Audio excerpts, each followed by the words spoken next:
La paracha Bereshit, elle commence avec de la joie, puisque on assiste à la création du monde, une création ex nihilo, mais elle se termine pas tellement de façon agréable, puisqu'on est en train déjà de parler du déluge.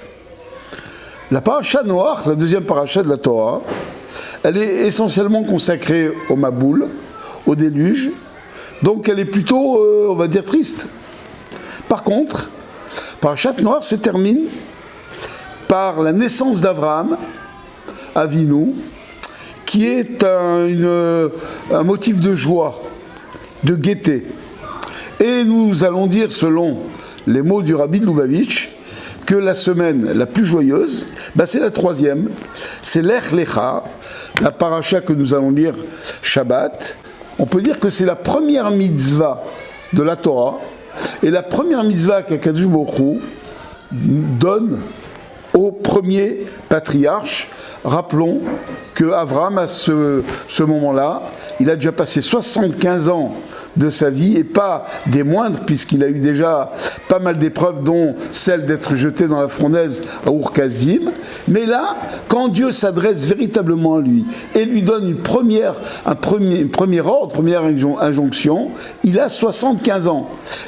Et alors, qu'est-ce que Dieu lui demande? Il lui dit « Lech lecha me'artsecha » quitte me'artsecha, ton pays, ta terre, ou mimolatecha, ton pays natal, ou mibet avicha, et la maison paternelle, et va dans le pays El Haaretz Asher Areka, le pays que je vais t'indiquer. D'ailleurs, Akadosh Baruch Hu ne lui indique même pas quel est ce pays.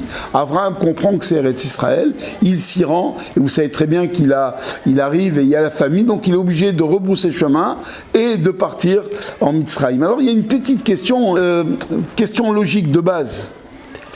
Quand on montre à un homme où il doit se rendre, d'abord on lui indique où il va, l'endroit, et deuxièmement, on lui cite les qualités et les défauts de l'endroit, du makom où il devra résider, il devra habiter. Ici, au lieu de tout cela, on revient sur son passé, on dit regarde, Avraham Avinu, quitte ta terre, quitte ton pays, quitte tout, et va dans le pays, dans un pays, on ne cite même pas le nom Asher Areka.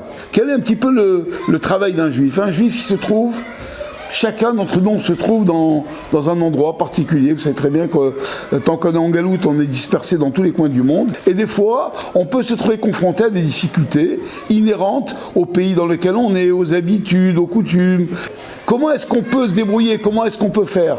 Alors justement, l'ordre que Dieu ici donne à Avraham Avinu, en vérité, il nous le donne à nous. Il donne le koach de pouvoir surmonter toutes les épreuves, de pouvoir surmonter toutes les difficultés, en nous expliquant qu'un juif, il n'est pas limité au monde, il n'est pas limité à la nature des choses, mais il peut, s'il fait un certain effort, il peut aller au-dessus de toutes les limites. N'est-ce pas que le Rabbi Maharash lui-même, il avait une formule qu'on répète toujours d'ailleurs, mais qui est très intéressante, très profonde. Il disait Milechatrila Hariber.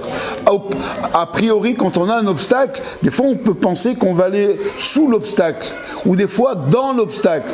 Le Rabbi Maharash nous enseigne, Rabbi Shmuel, qu'il faut passer au-dessus de l'obstacle, et qui nous donne la force aujourd'hui, et chaque jour et chaque temps qui passe, c'est Akadosh Baruch Hu, en ordonnant à Avraham Avinu, notre premier patriarche, Lech Lecha, sors de tes habitudes, sors de tout, de ta nature, sors de tout ce qui a été ta vie, ton éducation, tout ce qui a constitué ta vie, sors de cela pour pouvoir accomplir ma volonté.